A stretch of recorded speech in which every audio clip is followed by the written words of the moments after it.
sorrows like sea billows roll.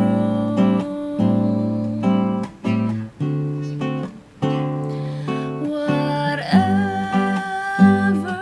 my lot, thou hast taught me to say, it is well, it is well with my soul. It is well, it is well with my soul, with my soul. It is well, it is well with my soul.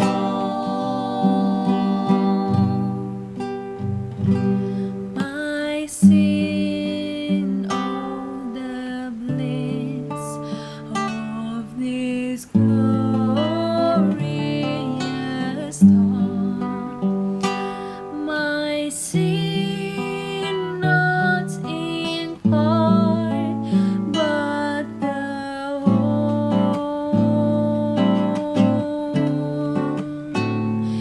is nailed to the cross, and I bear it no more. Praise the Lord, praise the Lord, oh my soul. It is well, it is well with my soul, with my soul. It is well, it is well with my soul.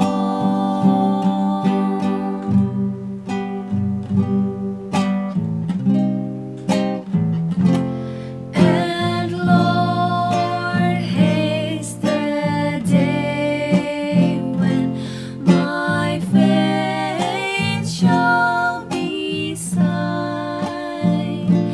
The clouds be rolled back as a scroll.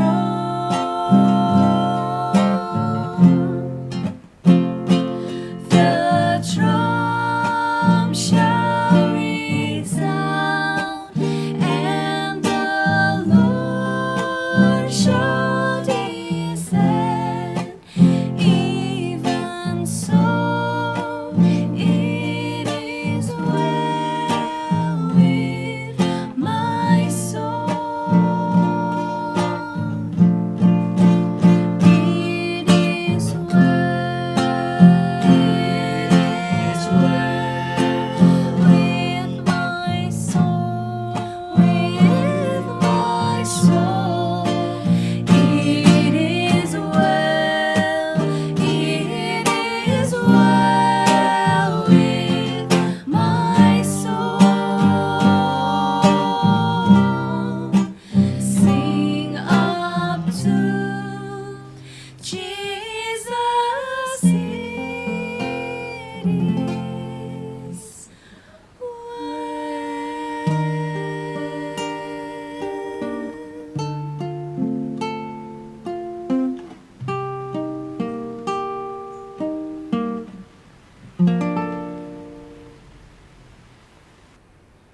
Bapak Ibu jemaat yang dikasihi Tuhan, tundukkan kepala kita berdoa. Bapa kami, tibalah waktunya bagi kami akan membaca Alkitab firman Tuhan. Kami berdoa biarlah kiranya Roh Kudus menolong kami, menuntun kami, dan biarlah kiranya seluruh keberadaan kami, hati, pikiran, perasaan kami, sepenuhnya kami arahkan untuk menyambut berita firman. Bersabdalah kepada kami, ya Tuhan Allah kami, sebab sesungguhnya kami adalah jemaat-Mu yang siap menyambut firman. Dalam nama Yesus Tuhan dan Juru Selamat kami berdoa. Amin.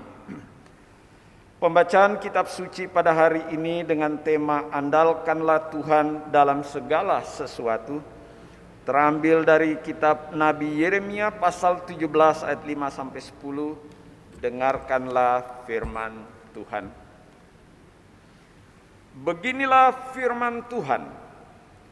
Terkutuklah orang yang mengandalkan manusia, yang mengandalkan kekuatannya sendiri, dan hatinya menjauh daripada Tuhan. Ia akan seperti semak bulus di padang belantara. Ia tidak akan mengalami datangnya keadaan baik. Ia akan tinggal di tanah angus, di padang gurun, di negeri padang asin yang tidak berpenduduk. Diberkatilah orang yang mengandalkan Tuhan, yang menaruh harapnya pada Tuhan.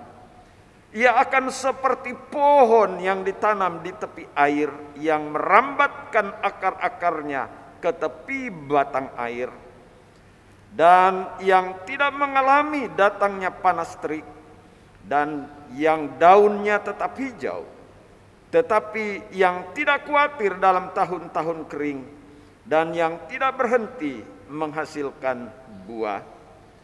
Betapa liciknya hati, lebih licik daripada segala sesuatu. Hatinya sudah membatu, siapakah yang dapat mengetahuinya?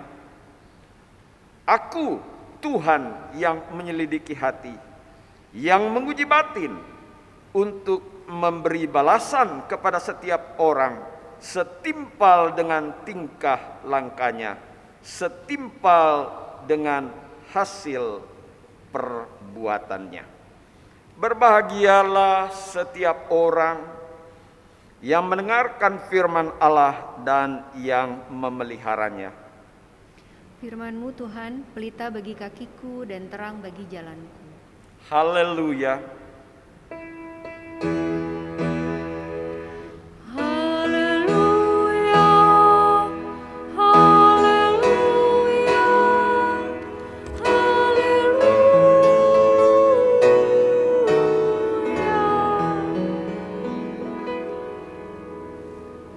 Shalom Bapak Ibu yang dikasihi Tuhan, dan semua jemaat Tuhan yang beribadah bersama dengan keluarga di rumah. Selamat pagi, selamat hari Minggu.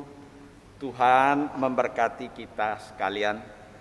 Kita akan merenungkan firman Tuhan pada Minggu pagi ini berdasarkan kitab Nabi Yeremia pasal yang ke-17 ayat 5 sampai 10 di bawah tema Andalkanlah Tuhan dalam segala sesuatu.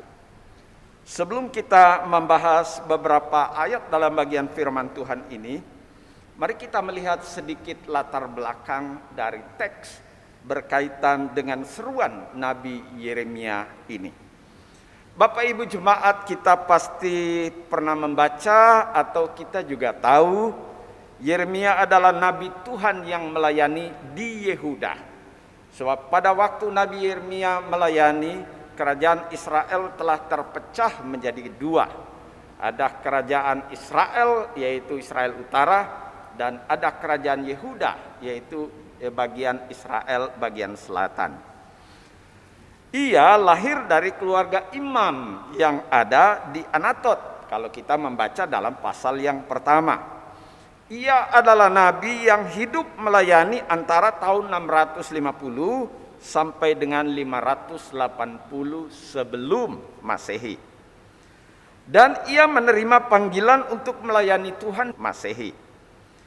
Dan ia menerima panggilan untuk melayani Tuhan pada masa 5 Raja Yehuda, yaitu Raja Yosia, Raja Yoahas, Raja Yoyakim, Raja Yoyakin, dan juga Raja Sedekia, sampai pada masa penduduk Yerusalem ditawan ke Babelonia.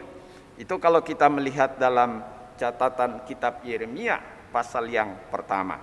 Dan dalam pelayanan ini ia terus menerus mengingatkan para raja, mengingatkan umat Tuhan bahwa mereka akan menerima penghukuman yang dahsyat jika mereka tetap hidup di dalam dosa. Mengapa Bapak Ibu?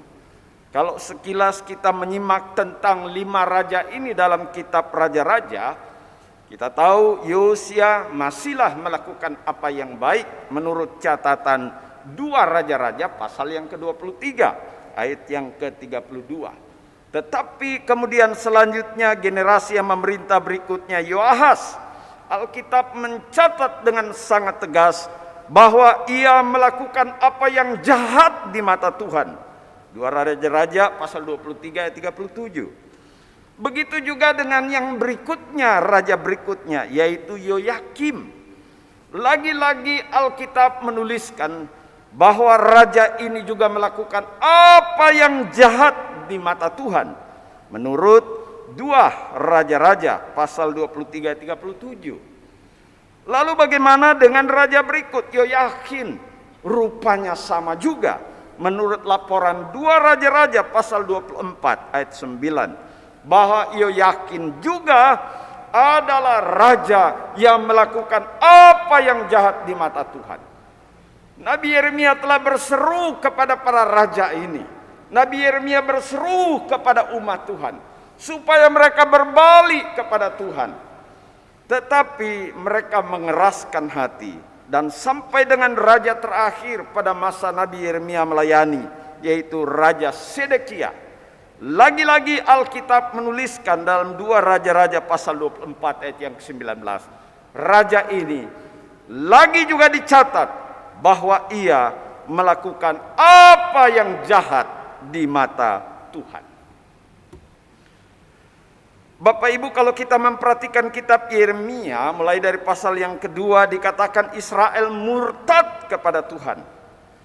Selanjutnya Alkitab menuliskan ya dalam apa yang disampaikan Nabi Yeremia, Yeremia berupaya untuk mengajak umat Tuhan, bangsa ini mulai dari rajanya untuk kembali kepada Tuhan. Pasal 3 sampai pasal yang keempat.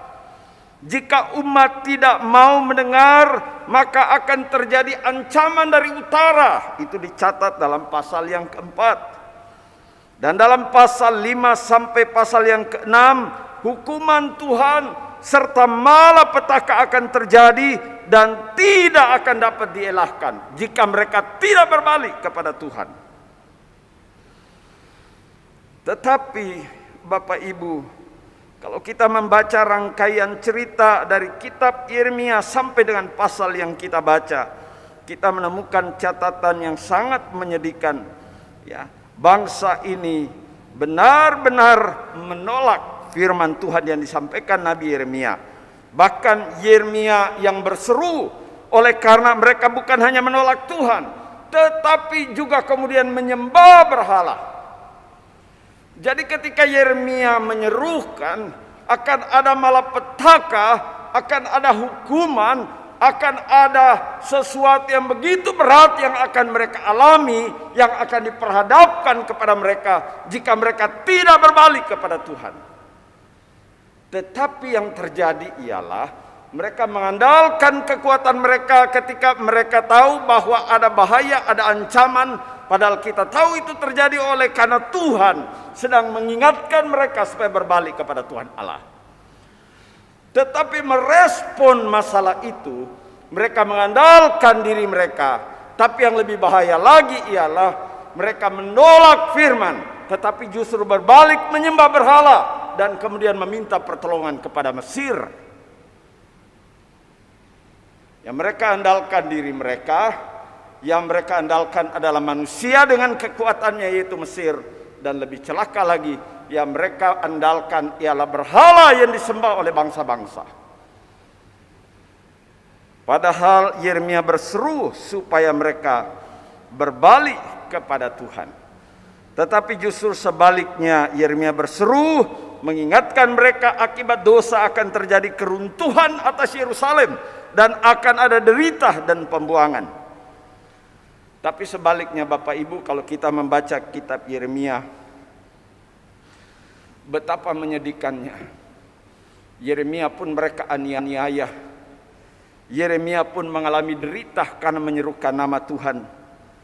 Yeremia pun mereka upayakan supaya bagaimana orang ini dapat disingkirkan, karena selalu mengingatkan kita akan dosa. Dan itu yang terjadi. Tapi Yeremia tetap setia sekalipun ia menderita, mengingatkan bangsa ini untuk berbalik kepada Tuhan. Yeremia mengingatkan mereka akan ada serbuhan dan kehancuran Yerusalem jika tidak berbalik pada Tuhan. Sebaliknya yang mereka lakukan kepada Yeremia adalah perlakuan yang buruk. Kalau kita membaca dalam Yeremia pasal 37, Yeremia pasal 38. Selanjutnya Bapak Ibu, dari bagian teks yang kita baca ini, kita melihat ada dua hal penting yang perlu kita simak sebagai jemaat Tuhan pada ibadah kita hari ini. Yang pertama, Bapak Ibu, apa yang dikatakan oleh Alkitab, beginilah firman Tuhan, terkutuklah orang yang mengandalkan manusia, yang mengandalkan kekuatannya sendiri, yang hatinya menjauh daripada Tuhan. Ia akan seperti semak bulus di padang belantara. Ia tidak akan mengalami datangnya keadaan baik. Ia akan tinggal di tanah angus, di padang gurun, di negeri padang asin yang tidak berpenduduk. Alkitab memperhadapkan kepada kita realita bahwa tidak semua memang derita karena dosa. Kita tahu cerita Ayub. Kita juga tahu apa yang tertulis dalam kitab Yohanes pasal 9 ayat 1 sampai 3 tentang seorang yang buta. Murid-murid bertanya, "Guru, siapa yang berdosa sehingga orang ini buta? Apakah orang tuanya?" Tapi kita tahu Tuhan Yesus menjawab, justru melalui derita itu nama Tuhan Allah dipermuliakan. Ada derita dialami oleh anak Tuhan, bukan oleh karena dosa.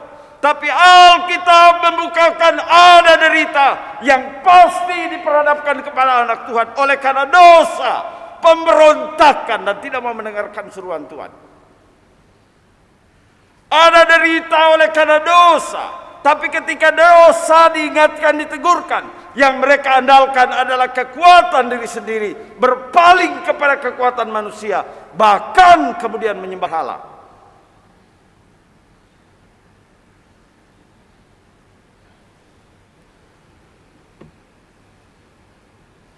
Firman Tuhan berkata dengan sangat jelas, beginilah firman Tuhan, itu seruan Nabi Yeremia.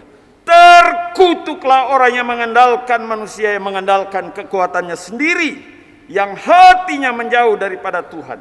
Ia akan seperti semak bulus di padang belantara. Ia tidak akan mengalami datangnya keadaan baik. Ia akan tinggal di tanah angus, di padang gurun, di negeri padang asing yang tidak berpenduduk. Bapak Ibu yang dikasihi Tuhan Yesus Kristus, Alkitab nyatakan dengan jelas bahwa memang ada derita, dan ketika diingatkan tentang persoalannya, maka Tuhan merindukan ialah biarlah berbalik kepada Tuhan. Jangan mengandalkan apa yang seperti yang sudah kita bahas pada pokok pertama tadi. Sebab akibatnya itu hanya dua, terkutuk atau diberkati. Alkitab menuliskan dalam ayat yang ke-6, ia seperti semak bulus di padang belantara. Ia tidak akan mengalami datangnya keadaan baik. Ini istilah yang ditulis dalam bentuk syair. Bahwa orang yang mengandalkan dirinya sendiri, ketika ia diperhadapkan dengan kesusahan karena dosa, orang yang mengandalkan orang lain, ketika ia diingatkan bahwa ada derita karena dosa, orang yang berbalik dari Tuhan, ketika diingatkan karena ada dosa, lalu kemudian berpaling kepada Allah yang lain. Alkitab tidak punya perkataan lain dalam kitab Yeremia. Ia akan seperti semak bulus di padang belantara. Ia tidak akan mengalami datangnya keadaan baik. Itu yang dikatakan oleh Alkitab firman Allah. Kita tahu derita di padang gurun Kita tahu apa yang disebut dengan semak bulus. Kita tahu apa yang dikatakan tidak mengalami datangnya keadaan baik. Ia akan tinggal di tanah angus, di padang gurun, di negeri padang asin yang tidak berpenduduk. Dan kita tahu apa derita yang terjadi atas tiap orang yang dilukiskan dalam Alkitab, yang menolak Tuhan, mengandalkan diri sendiri, dan justru menyembah berhala. Ia akan mengalami masa-masa sulit seperti yang dikatakan Alkitab.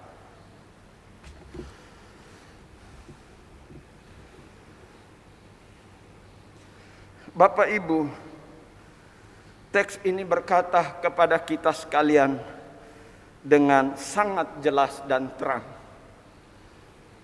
bahwa langkah yang paling indah yang kita ambil ialah jikalau kita tahu sungguh-sungguh bahwa kita adalah orang yang mengasihi Tuhan sepenuhnya, dan kemudian kita ada dalam kesusahan dan kesukaran hidup, marilah kita tetap setia mengasihi Tuhan Allah. Oleh karena bagaimanapun di tengah derita bersama dengan Tuhan Allah, itu selalu jauh lebih baik dengan segala kesenangan dunia, tetapi kita berpaling daripada Tuhan Allah kita. Yang kedua, Bapak Ibu, teks ini mengatakan pada kita bahwa dalam menghadapi berbagai persoalan dalam kehidupan kita, dikatakan oleh Alkitab supaya kita mengandalkan Tuhan. Sebab demikianlah seharusnya pola hidup umat Tuhan, dan jika mau hidup dalam berkat Tuhan. Bapak Ibu, teks ini tidak sedang berkata bahwa kita tidak membutuhkan orang lain. Kita tidak membutuhkan orang yang dapat menolong, menguatkan, mengingatkan, menegur kita. Teks ini tidak sedang berkata bahwa kita tidak perlu orang yang dapat membantu kita. Tapi teks ini sedang berkata, jika ada dosa dan kemudian diingatkan oleh firman, maka larilah kepada Dia, kepada Tuhan.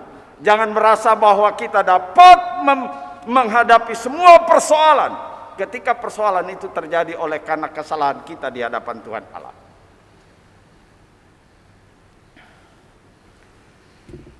Orang Kristen ketika berhadapan dengan pergumulan hidup, ia tidak mungkin pergi kepada yang lain. Ia tidak mungkin pergi ke dukun. Ia tidak mungkin mencari bantuan-bantuan di luar Tuhan. Tapi dengarkan itu yang dilakukan oleh umat Tuhan, sehingga Nabi Yeremia berseru dengan sangat kuat. Jika ada kesalahan, kelalaian, jika ada dosa, maka langkah yang paling indah dari anak Tuhan, dari jemaat Tuhan ialah datanglah kepada Tuhan. Sebab Tuhan Allah adalah Tuhan yang maha murah, yang penuh dengan kasih. Semua orang pasti berhadapan dengan kesusahan dan pergumulan. Tapi kita masing-masing tahu mengapa ini terjadi. Jika itu terjadi dan kita tahu persis bahwa kita mengasihi Tuhan dan diperhadapkan dengan pergumulan dan kesulitan, kita tetap berjalan teguh. Sebab sesungguhnya ada maksud indah di belakang dari tiap pergumulan. Alkitab menuliskan dalam bacaan kita, diberkatilah orang yang mengandalkan Tuhan, yang menaruh harapnya pada Tuhan. Ayat 8. Ia seperti pohon. Ini berbalik dengan yang ayat yang ke-6. Ia seperti pohon yang ditanam di tepi air, yang merambatkan akar-akarnya ke tepi batang air, dan yang tidak mengalami datangnya panas terik, yang daunnya tetap hijau, yang tidak khawatir dalam daunnya tetap hijau, yang tidak khawatir dalam tahun-tahun kering, dan yang tidak berhenti menghasilkan buah. Teks ini tidak berkata bahwa semuanya nyaman. Pohon ini yang ditanam di tepi aliran air pun diperhadapkan dengan tahun-tahun kering. Ada hal yang sulit juga dihadapi oleh pohon yang ditanam di tepi aliran air, yang sebenarnya adalah lukisan tentang orang yang mengandalkan Tuhan. Bahwa orang yang mengasihi Tuhan juga memang diperhadapkan dengan tahun-tahun kering. Itu kata Alkitab. Tetapi Kasih sayang Tuhan, kemurahannya di tengah tahun kering pun itu tidak akan pernah menghambat dia untuk menghasilkan buah. Kenapa? Karena ia ada di tepi batang aliran air. Sehingga kata Alkitab, ia tidak mengalami datangnya panas terik, daunnya tetap hijau, dan yang tidak berhenti menghasilkan buah. Apakah tidak ada persoalan? Ada persoalan, ada tahun-tahun kering. Tapi orang yang mengandalkan Tuhan, di tengah-tengah tahun kering pun daunnya tetap hijau. Berbeda dengan yang tidak mengandalkan Tuhan, tapi mengandalkan diri sendiri, dan mengandalkan manusia, dan mengandalkan kekuatan yang dia peroleh dari ilah yang lain. Yang akan diperhadapkan kepadanya ialah ia seperti semak bulus di padang belantara. Ia tidak akan mengalami datangnya keadaan baik. Bapak Ibu yang dikasihi Tuhan, apapun yang diperhadapkan kepada kita pada masa-masa sekarang sebagai jemaat Tuhan, komitmen kita pasti sama seperti apa yang dikatakan oleh Alkitab, seperti apa yang ada pada tema kita hari ini. Andalkanlah Tuhan dalam segala sesuatu. Entah senang, entah susah, entah mudah, entah sulit, bagi orang beriman yang menjadi andalannya adalah Tuhan. Sebab Roma pasal 8 ayat yang ke-28 berkata, kita tahu sekarang bahwa Allah turut bekerja di dalam segala sesuatu untuk mendatangkan kebaikan bagi mereka yang mengasihi Dia, bagi mereka yang terpanggil sesuai dengan rencana Allah. Kiranya Tuhan Yesus Kristus memberkati Bapak Ibu jemaat Tuhan, dan biarlah kita tetap mengandalkan Tuhan dalam segala sesuatu. Amin. Kiranya Tuhan memberkati.